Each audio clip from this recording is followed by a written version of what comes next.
Perfectionism is a sneaky little thought habit indeed. It keeps us running in a perpetual hamster wheel of self-doubt, self-loathing, and never enoughness. So, what is perfectionism? And how do we know if perfectionist thinking is what's driving us? How can we distinguish goal setting, ambition, desire, passion for our work from perfectionism?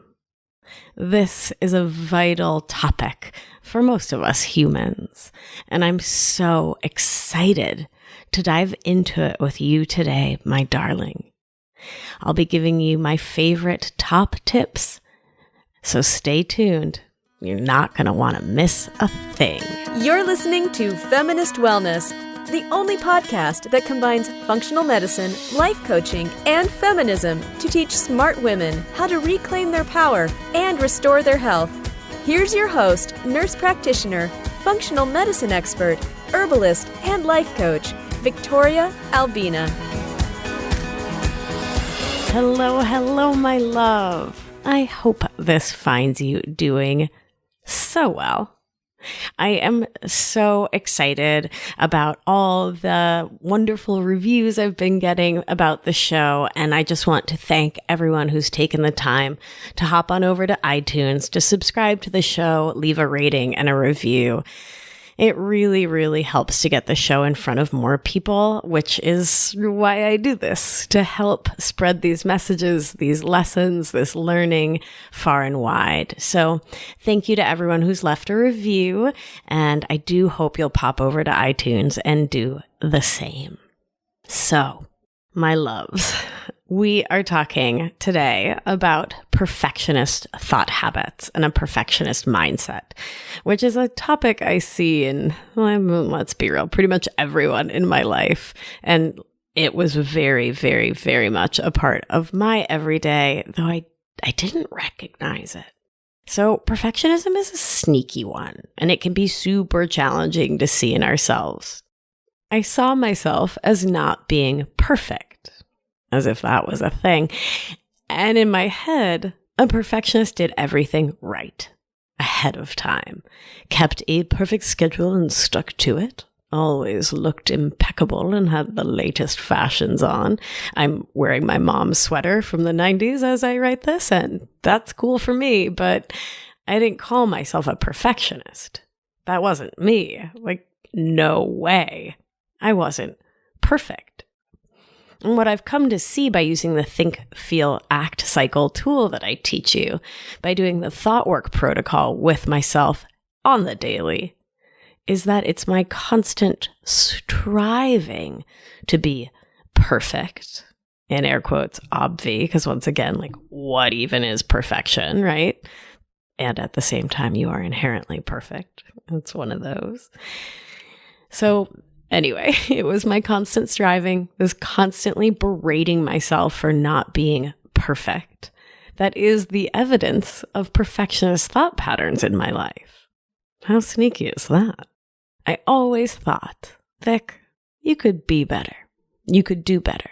You could produce more, always get that gold star, that A+.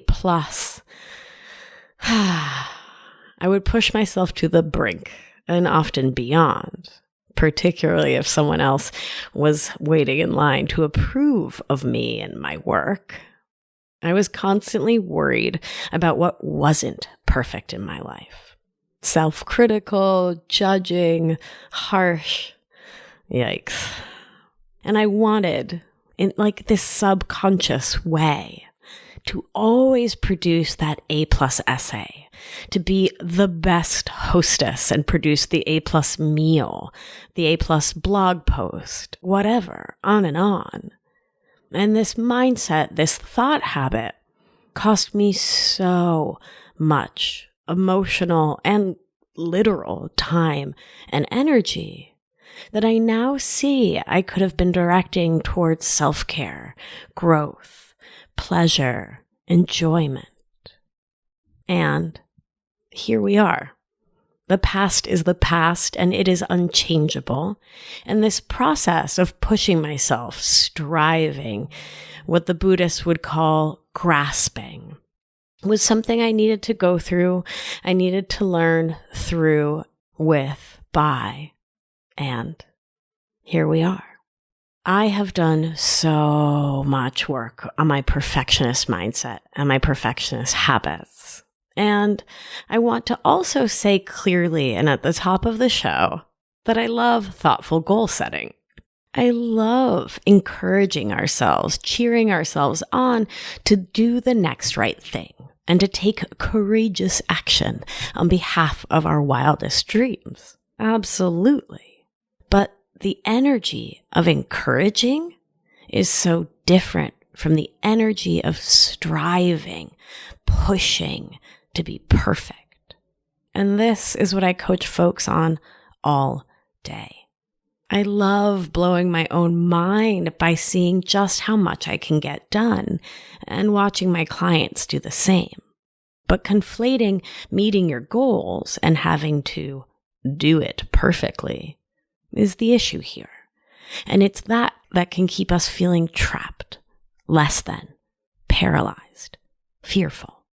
One way to understand this distinction between being goal-oriented and getting things done versus being in a perfectionist mindset is to ask ourselves, with love, some pointed and perhaps challenging questions. These questions can bring up heavy thoughts, uncomfortable emotions, and physical responses. And I want to remind you to ground yourself in your body, orient yourself to time and place, and remember that whatever may come is all just more information about your relationship to perfectionism. The more the following questions bring up for you, the more likely perfectionism is part of your thought habits. And remember, we need this information if we're going to work towards healing. And it's not bad, and you're not bad if you have these thoughts. My darling, they're just thoughts. They're just habits. And you can change them with self-love, positive self-regard, and gentleness. So let's do what we do in this family. Let's take a big, deep breath in and out. Feel your body resting in your chair. Maybe put your feet on the floor. In your mind's eye, see yourself cozy, comfortable, supported by your own self-love. Feel the air on your skin, your clothing where it touches you.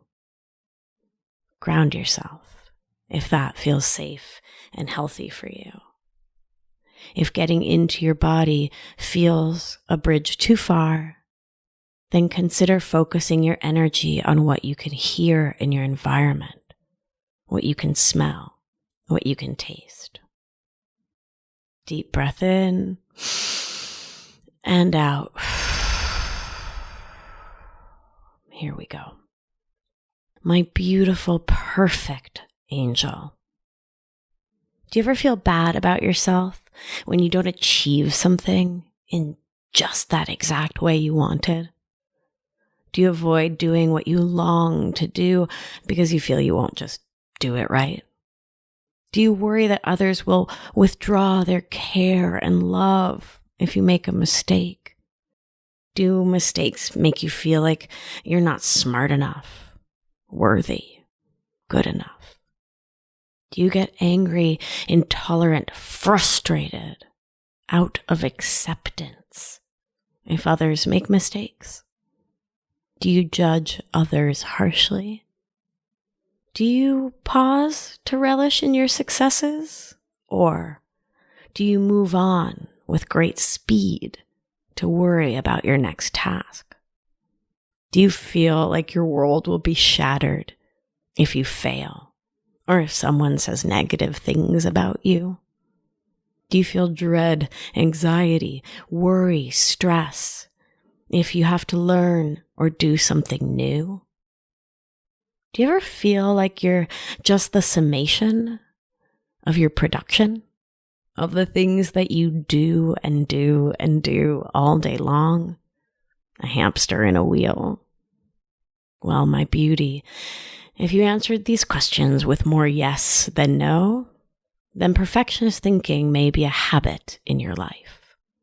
A habit that's easy enough to label as, oh, I'm just ambitious. Oh, I'm just goal-oriented. I'm just a hard worker. And I'll talk about the ways that you can be all of these things that society applauds and that you can move towards your goal without perfectionist thinking.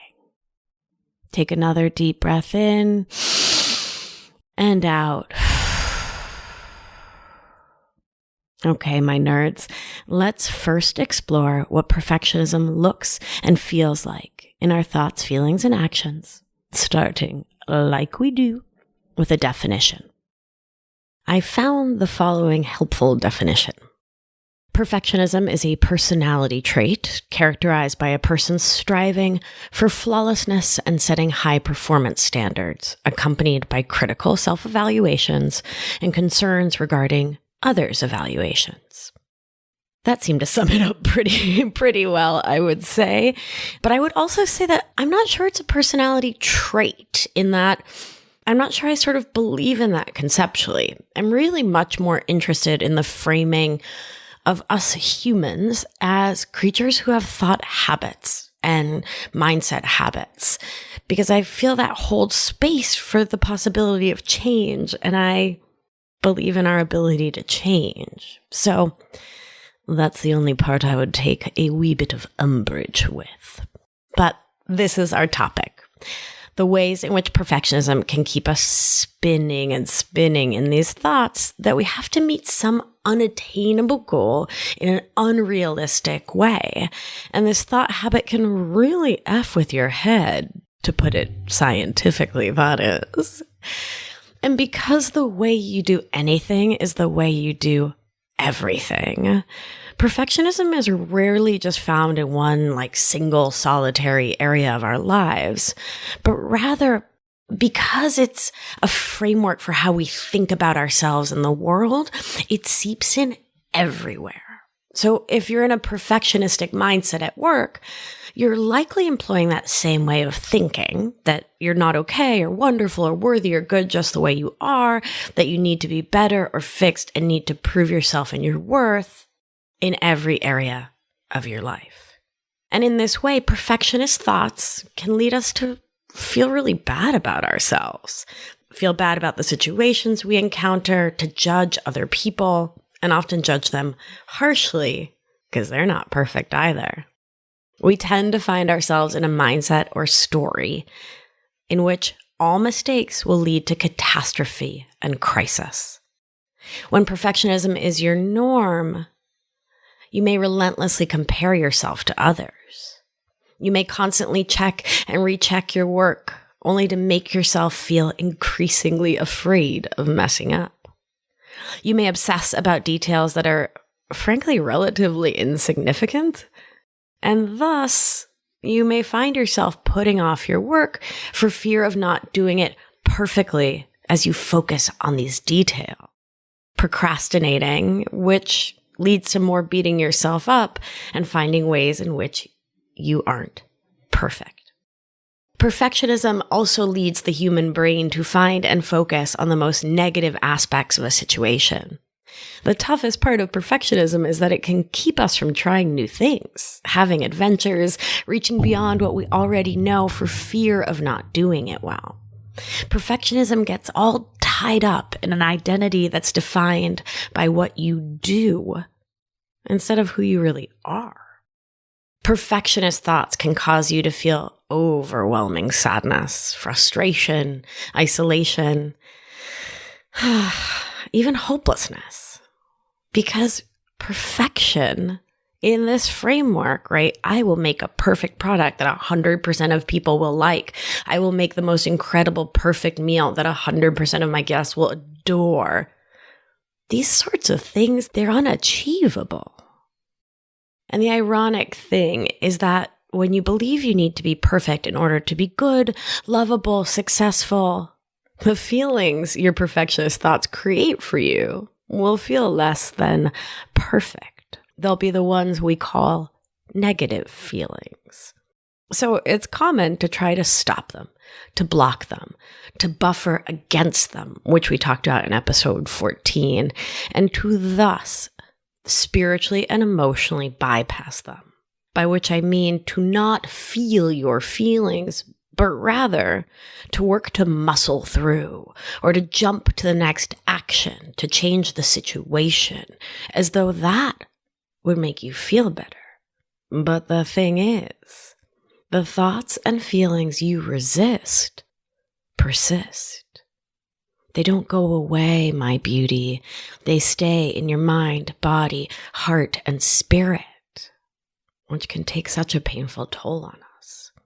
All of this emotional overwhelm and cycling into denial can lead a human into even more destructive behaviors.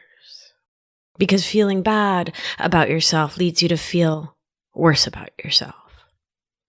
Perfectionism often goes hand in hand with eating disorders, depression, anxiety, which all makes sense as your thoughts keep you trying to control the world, control your body, control food, be mean to you, criticize you, think less of you, and worry about the future and the risk of failure, which is a thing we love and we look for in this family. We love to fail. But this chronic perfectionist thinking can really hammer it into your head that failure is a bad thing. Perfectionism can also lead to a kind of paralysis, avoidance, procrastination, because taking action is too risky, or it may lead to the opposite behavior, where we obsessively prepare, which keeps your brain trapped in fear and worry. And if analysis paralysis, fear, and worry are a part of your thought habits, do make note to check out episodes 8, 43, and 44.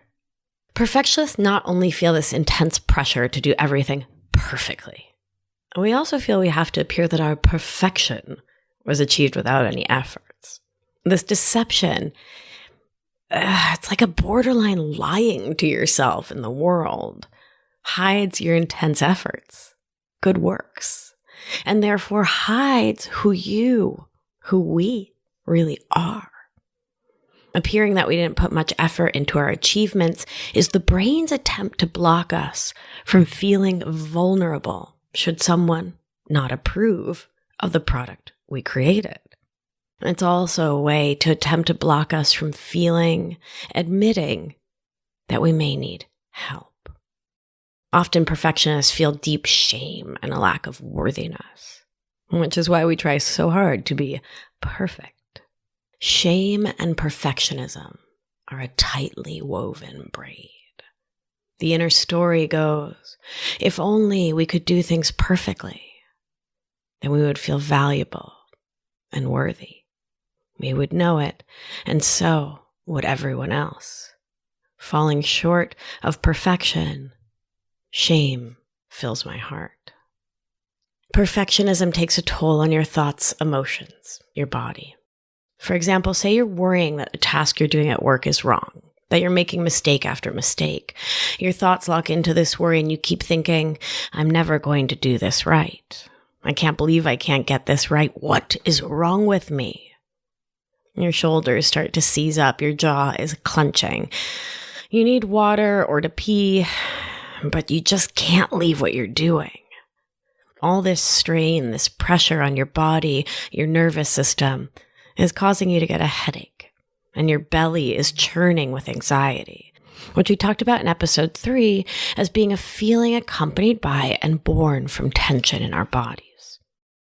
Tension and thoughts of failure as a bad thing make you feel anxious. Anxiety makes you tense, worsening your muscle pain, inflammation, reducing blood and lymphatic flow, messing with your digestion, and perfectionist thinking can be the spark for this painful cycle that can leave you in physical pain, emotional pain, with a bellyache or heartburn that won't quit, not to mention the toll on your adrenals and thyroid gland, who respond as they're meant to with neurochemicals like adrenaline and cortisol that prolong your discomfort and suffering, which I geeked out about in episode 7 for those inclined to learn more about nerdy things. Sometimes to get relief, we end up avoiding working on the thing we need to do, all the while pressuring ourselves to get it done. When this happens, your smart brain will find a way to escape through buffering. We fall asleep or binge on junk food or dive into a social media hole, and there's this temporary sense of relief as our bodies are flooded with dopamine. But then the dopamine and the relief stop, and the panic and the fear come back twice as hard. In this scenario, we end up waiting until the very last minute to do what we need to do. And then you either stay up all night working and working and working, or sort of throw it together, doing a half-assed job and proving to yourself that you are inadequate and a failure.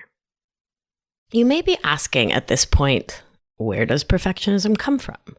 How did perfect become the framework in which you judge yourself, especially since being a perfect human isn't really a thing, right? It's impossible for any living mammal to do anything that 100% of the world is going to agree is perfect, no matter what we do. Many of our beliefs are formed by our family of origin, from the earliest messages we received about our value and worth.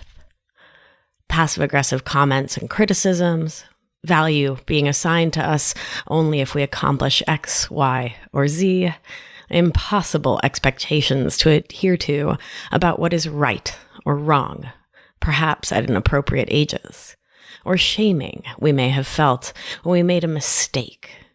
These may be the things that we heard as a little one that seeped into our psyches. Later, these messages become the voices we use to talk to ourselves, our inner self-talk, outer sometimes too. We often learn to pick up where controlling, abusive, or unpredictable messages of "you should" have left off. You should have gotten an A. You should have focused on your schoolwork. You should have focused on athletics. You should be dating the right kind of person. You should wear a size 0. You should look, act, think, be a very specific way. Our harsh judgments, our put-downs, our aggression towards ourselves can be so habitual, we don't even know we're doing it. And codependency, which we've been talking about in the last few episodes here together, can play a big part in our developing perfectionist thought habits. We can feel that we're responsible for everyone's happiness, and if everyone is not happy, then how can we be happy? We start to believe that this happiness or calm or ease is only secured if our behavior is perfect, if we do the right thing all the time. Perfectionism is also taught in the cultures in which we live, the religious or moral beliefs we were brought up with, the socioeconomic class we come from, and if you've been socialized as a woman, feminism luckily has helped us to identify the specific ways that perfectionism shows up in our lives. To be a good woman, we are expected to always be caring and considerate, put others first, defer to others, be vigilant and relentless about keeping to society's standards of beauty, body size. And all of this is then augmented by capitalism, affecting humans of all genders. Capitalism constantly tells us that there's something wrong with us, and the best way to meet the standards of perfection are to buy products and potions and lotions and to focus on production over pleasure and joy. But if, and let's be real, these products, this production fails to transform us, we fall further and further into our stories of failure. And the way to tell if you're dedicated to your goals and the results you want in your life versus being stuck in a perfectionist mindset around them is to ask yourself, would it be okay if I failed at this? And here I do mean failure in the best sense of the word, which we talked about in episodes 39 and 40. Failure as beautiful, magnificent evidence that you went for it. And that you can accept that things in life don't always go as planned. Failure here meaning that you learn from the experience and move on. Not beating yourself up or obsessing, just evaluating and taking courageous action, episode 38, to do the next right thing for your life, episode 42. I also know that I'm working towards a goal and result in a not perfectionist way when I'm happy with B+ work. This has been very challenging in my life. And the truth of it is, B+ work is work that's done. It's out there in the world.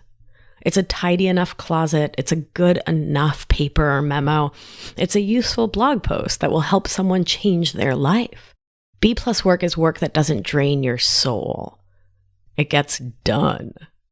While striving, grasping for that constant A+ and perseverating on it, ruminating about it, wondering if it's good enough or good enough or good enough, that's your sign of perfectionist thinking. Done, my love, is so much better than perfect.